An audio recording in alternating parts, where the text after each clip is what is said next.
Hello, my name is Wilson Kimball. I'm President and CEO of the Municipal Housing Authority for the City of Yonkers. Our mission is to find affordable housing for everyone who needs it. It's a daunting task and one that we do not take lightly. Consequently, we have produced this video to go through a step-by-step process in filling out the housing application. Because we understand housing applications can be complicated. They involve detailed information and organizing lots and lots of paperwork. But don't be discouraged by the paperwork, because we'll be doing this together. Welcome to the Municipal Housing Authority for the City of Yonkers. My name is Jennifer Martinez and I'm a housing supervisor, and I will walk you today through the application packet. Page 1 and 2 of the application are for the Housing Authority's use. You will start entering your information on page 3. Please indicate all household members, their student status, date of birth, and social security number. You will list all sources of income for the full household on page 4. Some examples of income are employment wages, Social Security, or public assistance.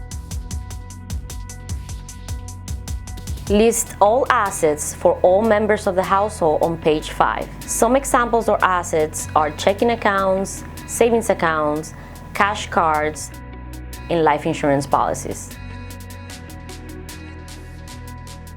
You must indicate if you have sold or given away any assets in the last 2 years.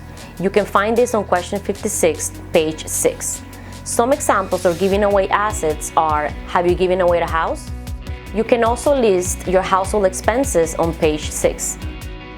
For example, child care or Medicare premiums. Page 7 of the application has more questions about your household. For example, are any of your children going to be living with you less than full-time?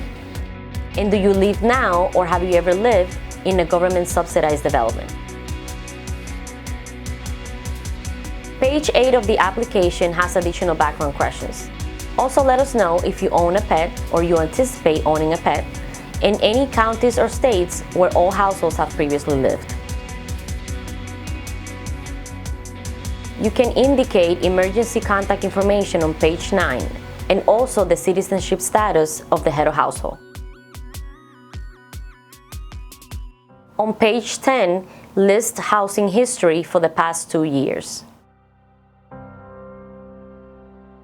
And now we are on to page 11. This page is very important. Please do not leave this section blank. Provide details for all questions that you answer yes to, including question number, household member that it applies to, and the name of the source. Page 12 is also very important. The head of household must complete name, signature, and date.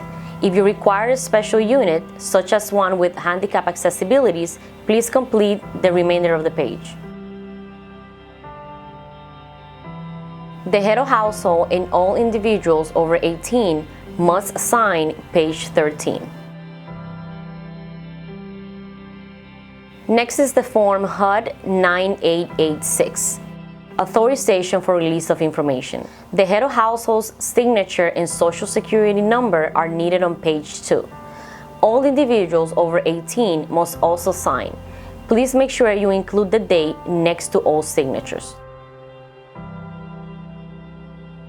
Next is the general release of information form. Please make sure you complete the first section, and all the individuals over the age of 18 sign and indicate their social security number and date of birth.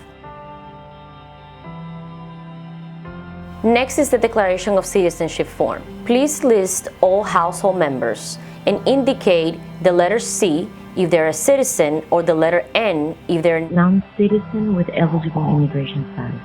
Also list the household member age and signature.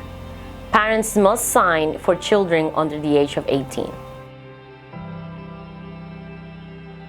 The next 2-page form applies to all members of the household over the age of 18. This is the student certification form for Section 8. Please take a look at question 1. Are you a student of a higher education? If your answer is no, just sign and date the second page of this form. If your answer is yes, please complete all the questions. Next is the application tenant certification. Each household member 18 and older must read and initial after each statement, as well as sign and date the bottom of this form. Next is the family obligations form. This form has information on the things the family must and must not do. All individuals over the age of 18 must sign and date this form. Next, we have the race and ethnic data form. Please complete one form for each household member, and parents must sign for children under the age of 18. Next is the supplemental contact information form. Please provide your primary contact information and a supplemental contact information. If you do not wish to complete this form, please check the box, sign and date it. Next is the Enterprise Income Verification Form, or EIV. EIV is a web-based computer system that contains employment and income information of individuals who participate in HUD rental subsidy programs. All members of the household over the age of 18 must read and sign the second page of this form. The next set of documents are for your information. Here you have pamphlets from the Westchester Residential Opportunity, information on housing discrimination, and how is your rent determined. Everyone 18 or older must sign the last page, verifying that they have received this document. If you are applying for the Housing Choice Voucher Section 8 program, this concludes your application. However, if you are applying to one of the Municipal Housing Authority's managed properties, RAD Low-Income Housing Tax Credit, please continue to listen for additional documents that you must complete. This is the student certification form for tax credit. If anyone in your household is not going to school, you must answer yes to question 1. You do not need to answer any of the other questions. The head of household must sign and date the form. If everyone in your household is a student, you must answer no to question 1 and complete all the other questions in the form. The head of household must sign and date the bottom of the form. Next is the $5,000 asset certification form. You must answer question 1. If your answer is yes, please complete the rest of the form. Everyone over the age of 18 must sign and date. If your answer is no, please move on to question 4. Everyone over the age of 18 must sign and date this form. Please remember, if you answer yes to question 1, that all checking accounts, savings accounts, and cash cards are considered assets. Next is the request for transcript of tax return, Form 4506T. Everyone over the age of 18 must complete this form whether they file taxes or not. Please list the name of the household member on question 1A. Then write the household member's social security number on question 1B. Indicate the member's current address on question 3. Check the box that applies on question 6. If you did not file taxes, check question 7. Please enter the most recent tax year on question 9. For example, if you're completing this application in year 2020, write in 12/31/2019. Then sign and date the bottom of the form and write in your phone number. Don't forget to check the box on top of your signature line. This is the alimony child support affidavit. If you receive child support for all of your children, you just need to complete one form. List all your children's names in this form. Complete the sections that apply and sign and date the form. If you do not receive child support for any of your children, you can also complete just one form.